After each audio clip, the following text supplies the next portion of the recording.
Assalamualaikum guys, welcome back. Tak ada angin, tak ada ribut. Tiba-tiba aku dapat satu perkongsian berkenaan dengan seorang YouTuber yang memang famous gila dekat Malaysia ni. Dia bukan setakat famous disebabkan dia ada berjuta-juta followers, tapi dia famous juga sebab bersilih ganti isu kontroversi yang melibatkan dia dan juga orang sekeliling dia. Baru-baru ni, YouTuber ni berkongsi berita gembira dekat social networks milik dia yang mana dia maklumkan dia berjaya beli sebuah rumah yang berharga hampir 10 juta ringgit. Video dia ni dapat perhatian peminat dia yang memang rata-ratanya happy dan juga mengidolakan YouTuber ni. Tapi semalam tiba-tiba kecoh bila kata ada seorang netizen ni yang dakwa YouTuber tu klepek je dan rumah yang dia duduk sekarang ni bukan rumah yang dia beli pun. What? Ikutkan kata netizen ni dekat social media dia kata budak-budak sekarang ni bila tanya nanti besar nak jadi apa? Nak jadi influencer ataupun YouTuber kaya raya, tak perlu ambil SPM pun kaya. Belajar tinggi-tinggi, buang masa katanya. Ini disebabkan pengaruh influencer yang portray diri dorang mewah dan juga berjaya. Influencer kat bawah ni followers dia berjuta-juta. Kebanyakannya budak-budak. Yang tak boleh belahnya, dia promote judi terang-terang. Abang dengar banyak dah kes orang Melayu Islam ketagih judi. Habis dicagar harta benda untuk berjudi, akhirnya aset terlelong lepas lingkup berjudi. Ada yang pinjam sana-sini untuk berjudi hidup macam biawak hidup. Berjudi hidup macam biawak. Bahaya judi ni guys sebab boleh ketagih. Jangan diajar ataupun mengajar orang lain judi. Efeknya sangat teruk. Sampai cerai-berai, putus hubungan kekeluargaan sebab judi. Sekarang, influencer ni cakap dia beli banglo 9.7 juta. Bila abang buat carian hak milik, rupanya dia sewa je, bukan owner pun. Sekarang memang owner nak jual harga 9.8 juta nego.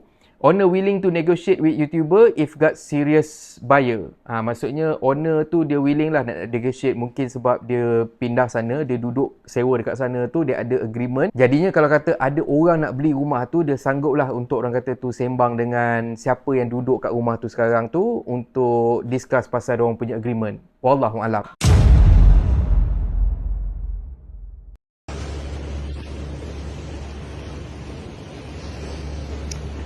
这个是厨房、冰厨，跟 dry kitchen, net room. This is the guest room, the toilet. This is swimming pool. Dan dekat ruangan komen pun, netizen ada juga berkongsi pandangan diorang yang mana antara yang aku baca, kalau tengok video dia ni, dia kata dah beli rumah ni 7 bulan lepas. Macam-macam hal YouTuber sekarang ni. Alamak, tuan kantoikan dia. Lalu dijawab oleh tuan empunya social network tu, kata dia, tak promote judi, saya tak ambil pot sangat kalau kata nak menipu. Influencer dekat Malaysia ni memang kebanyakan sewa rumah, tapi claim dekat followers, mereka beli supaya followers mengidolakan mereka dan impress. Alhamdulillah, sahabat-sahabat influencer aku, tak ada pula yang klepet katanya dia beli rumah tu benda semua tu, tapi sebenarnya diorang tak beli pun, diorang sewa je. Sebab diorang memang straight to the point cakap, diorang memang sewa. Adalah seorang dua yang memang sewa rumah tu dan diorang plan untuk beli rumah tu. Macam aku pula, nasib rumah aku ni aku dapat.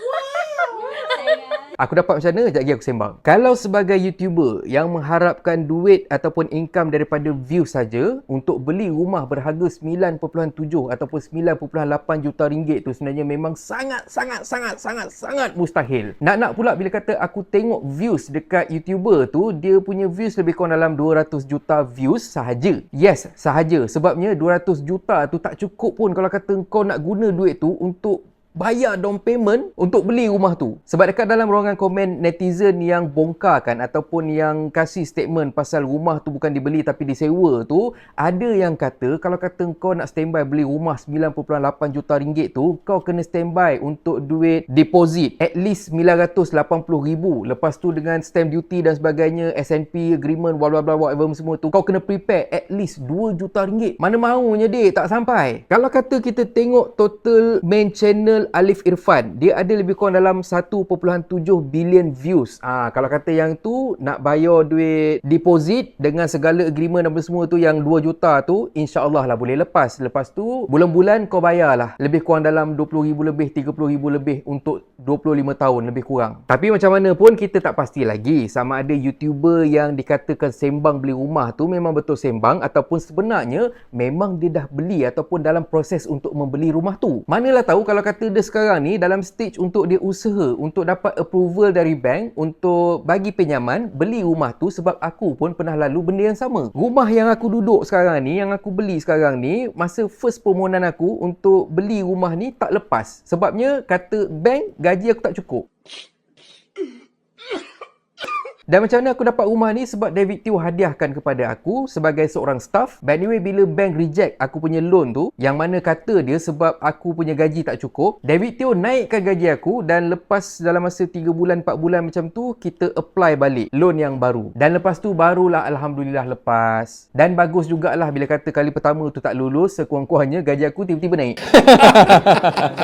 So bila kata David Teo bagi tu, bukanlah maksudnya macam kata okay Ad, nah sedepuk sebiji rumah dia bagi, lepas tu aku just goyang kaki duduk lepak kat sini. Tak ada, bukan. David Teo dia bayar deposit, dia settlekan segala agreement, dia settlekan segala whatever lah, SNP semua tu, apa benda yang nak kena bayar, lawyer fee semua tu dia settlekan. Dan tiap-tiap bulan sewaktu aku bekerja dekat MIG lah yang bayarkan duit bulanan untuk rumah ni. Dan bila kata sekarang ni aku dah berhenti kerja, rumah ni aku sambung bayar. Sebelum sesiapa tanya, rumah ni atas nama aku. Cuma deposit, lawyer fee, whatever semua tu, itu semua hadiah dari David Teo. Dan untuk bulanan, selepas aku berhenti kerja, aku yang kena bayar. Tapi Alhamdulillah lah rezeki, sebabnya aku dapat rumah ni pun masa aku umur 27 tahun lebih kurang macam tu. Dan umur-umur macam tu, kalau kata engkau dapat beli rumah, itu memang satu rezeki yang Allah bagi untuk engkau sebenarnya. Kira makan masa dalam 7 ke 8 bulan jugalah barulah lulus aku punya loan. Dan lebih kurang ambil masa hampir setahun juga untuk aku akhirnya dapat memiliki rumah ni. Jadi buat masa sekarang ni, nak kata yang kita kena klepet, bukan kita lah, korang lah, siapa yang tengok dia punya video kan, kena klepet dengan YouTuber ni, susah juga nak cakap. Dan nak kata netizen ni mungkin sampaikan maklumat yang tak tepat pun susah juga. Rasanya mungkin kita kena tunggu statement dari YouTuber tu sendiri pasal benda ni. Tapi macam mana pun, aku setuju 100% dengan apa yang diperkatakan oleh netizen ni. Ramai YouTuber, tak kisahlah dekat Malaysia ke, dekat luar Malaysia ke, selalu duk portray, selalu nak tunjuk yang kerja kita orang ni memang sangat mewah dan memang sangat mudah. Duit tiap-tiap bulan berkepuk-kepuk. Padahal tiap-tiap bulan terpaksa buat macam-macam kerja, tak ada pula orang cerita. Ni sekarang ni aku yang cerita. Untuk cukupkan belanja bulanan aku tiap-tiap bulan untuk bayar segala komitmen yang ada ni, aku kena buat at least 3 hingga ke 4 kerja. Aku kena handle projek, aku kena buat consultant, aku kena buat content, aku kena menghadap muka Amir Idris, aku kena menghadap muka Fazil Zahari. Barulah tiap-tiap bulan cukup untuk aku settlekan apa benda komitmen yang ada. Tapi itu cerita akulah. Untuk top YouTuber, yang mana YouTuber yang famous sama semua ni, itu lain cerita. Diorang ni banyak dapat sponsor. Setakat ni untuk aku sponsorship, promotion dan semua ke tak banyak dapat. Korang sendiri boleh tengok video aku memang clean. Tak ada pun kata tu video ini dibawa oleh, tak ada.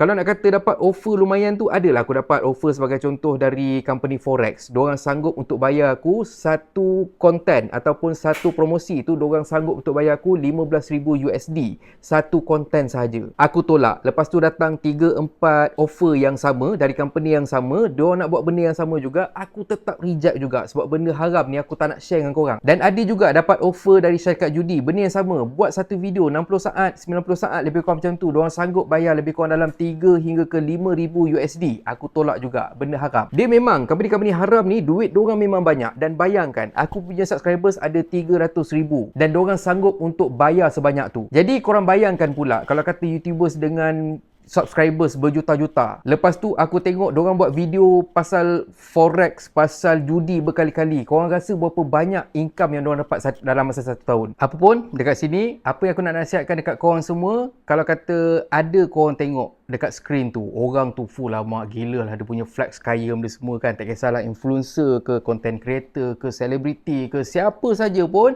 sebenarnya apa yang korang tengok tu ialah apa yang dorang nak korang tengok. Korang tak tahu dekat sisi kat belakang tu macam mana struggle, macam mana seksanya untuk dapatkan sampai ke tahap boleh tunjuk dekat korang yang diorang ni kaya ni, betapa seksa tu macam mana, korang tak tahu. Dan apa yang aku nampak selama ni, kalau kata orang tu betul-betul kaya, dia memang takkan tunjukkan dia punya kekayaan tu dia takkan flex macam tu aja. Adalah orang kata tu dalam 100 orang tu adalah dalam seorang dua orang yang duk flex, oh aku kaya, dan memang diorang memang kaya. Tapi tu pun duk tunjuk dekat family, duk tunjuk dekat kawan-kawan je ni semua. Selalunya yang duk flex diorang punya kekayaan ni ialah jenis yang rusa masuk kampung, rusa masuk bandar, rusa masuk pekan, something macam tu lah. Orang kata apa? Culture shock. Pernah tak korang tengok Datuk Seri Siti Nurhaliza duk flex rumah dia, lepas tu dia duk cakap kata, inilah rumah yang I tinggal, rumah ni harga 15 juta ringgit, Datuk K yang bayar. Tak pun korang pernah tengok tak celebrity legend, artis legend, pelakon legenda dulu-dulu, sebagai contoh Datuk Sidi Oraza. Ada tak dia tunjuk kekayaan dia dekat korang? Tak ada. Itu sebagai contoh je lah. Yang penting dekat sini, kalau kata korang betul-betul nak jadi influencer, make sure korang jadi influencer yang bermanfaat. Make sure korang jadi influencer yang sebarkan pemahaman tentang agama Islam. Yang ni aku cakap pasal influencer Muslim lah. Kita sebagai orang Islam, kita tak diajar untuk tunjuk kekayaan kita dekat orang. Kita tak diajar untuk berlagak, untuk riak dan bongkak, sombong dan sebagainya. Ada benda yang kita boleh kongsi dengan orang dan ada benda seeloknya kita diam. Sebab apa? Sebab kita tak nak timbulkan fitnah. So, macam ni korang tengok. Bila kata seorang YouTuber ni dia tunjuk, dia beli rumah hampir 10 juta. Netizen, ada yang pergi congkil-congkil macam mana dia boleh dapat income, macam mana whatever semua yang dia buat semua kan. Jadinya, yang buruk siapa? Apa-apa pun, ingat pesanan aku ni. Anak ayam, lalu titi. Jatuh sungai, dimakan haruan. Biar kaya, budi pekerti. Dari kaya, penuh kepalsuan. Dan kalau korang suka konten ada dalam channel ni, please consider to subscribe. Okay, so thank you very much for watching. And have a nice day. Assalamualaikum. Assalamualaikum guys. YouTube ada fungsi baru iaitu Super Thanks. Siapa yang nak belanja aku kopi, korang boleh tekan butang Super Thanks kat bawah ni. Korang belanja aku RM6 je. Anyway, terima kasih sangat-sangat untuk sokongan korang. Assalamualaikum.